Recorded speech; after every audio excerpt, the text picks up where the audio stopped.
so welcome everyone.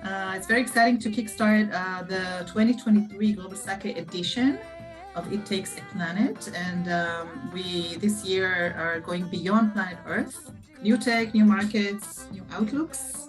This year, we're kickstarting the year with a full event dedicated to inclusive design, making our products accessible, usable, valuable for the diverse populations of the world. We'll hear different angles and different case studies. So as always, we start each event with a few minutes, 10 minutes of a warm-up quiz. The quiz is about product passport, product nationality. Where were these products born originally? And while you're entering the country of origin for bagpipes, we will have a bagpipe show, a live performance in our Q2 virtual events. It is actually false. Italian ice, as known as Italian ice, actually originated in the US about 100 years ago. I got you this time too. It is false again.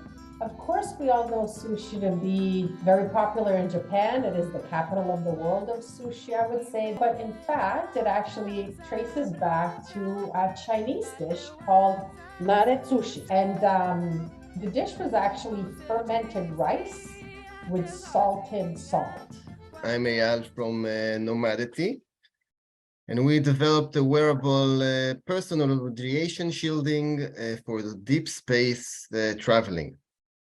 50 years after we last left footprints on the moon, NASA's Artemis 1 is our first bold step towards getting us back there and pushing us farther than we've ever been before. Of course, the fun part was designing or looking for all kinds of interesting references. And of course, there's a lot of them.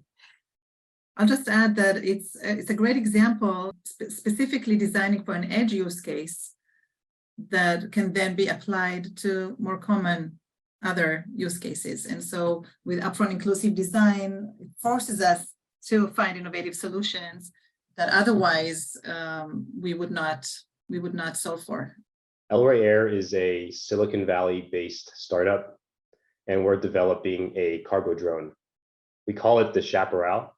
It is an aircraft that is autonomous, hybrid electric, vertical takeoff and landing, and a fixed wing system. So in aviation, new aircraft developments and commercialization might actually require 5 to 10 years. So changing market environments are always top of mind.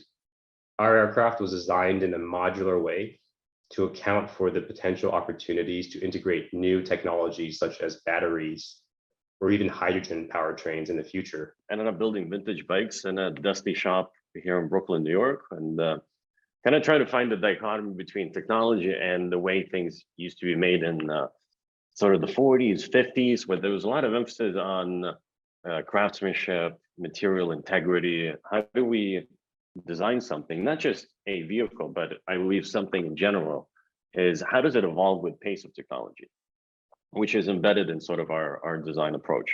I would probably think less of a single design and more of a menu or portfolio of many designs. The reason is that with that flexibility, you can enable several product market fits depending on the application. How about a person who carries an electric skateboard on the bus? Or maybe you can ride a shared scooter to the train station and then hop on a commuter train from there. So there's different things that you can do from a design standpoint, but also business and operational planning that actually help contribute to the local transportation mix. Today, 3 billion people don't have access to the internet. 7,000 languages being spoken today. A lot of these people are what we call marginalized speakers of marginalized languages. And you're going to want to build trust with those communities for your brand. Taking a more complex idea with a language with no equivalence leads to expansion. And again, in localization, it's a challenge. But for example, MRI will have to be translated as a machine that can take a picture of the inside of your body for your doctor. It is a very small percentage of the world that dresses in Western clothes, eats with fork and knife, and behaves like we behave today. a much larger percentage of the world may be eating with chopstick, wearing a garment, India, Africa. So when we go to a very narrow Anglo perspective and look and assume that our map of the world applies to the rest of the people, it actually does not. This is the time to use target-oriented versus source-oriented approach to translation, localization, and most likely it would apply to product design as well. Mayan with 7 million speakers, it must have different dialects of Mayan. How do you categorize that? And are the native speakers themselves of any help? So we actually had to create a language identification tool based on voice and pictures. We also engaged with anthropologists who helped us creating a linguistic map of Guatemala.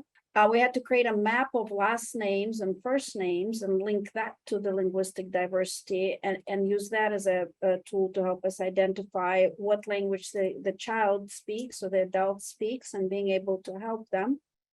My task today is to talk to you about why true innovation always lives on the edge. What these protesters are doing is they're breaking the footpath to create a curb cut. And, you know, when we think about curb cuts today, those breaks in the road, it's what helps us to get into our garages. It's what helps us at traffic lights. And most of those ramps are not used by wheelchair users, but they keep us all safe. And there are so many other examples of this as well, from flexible straws to the ways that we can open containers, to things like email. You know, when we create for the edge, we're creating love letters to the humans that we sometimes ignore. So think about that. This. When was the last time you invited outsiders into your inner circle? What product or innovations are you missing out on by not doing so? And what's one step you can do tomorrow to change that? Because I promise you it will be worth it.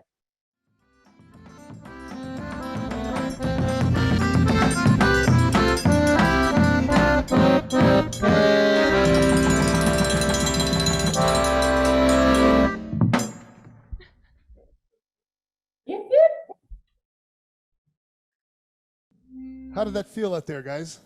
Very nice, very nice. Thank you.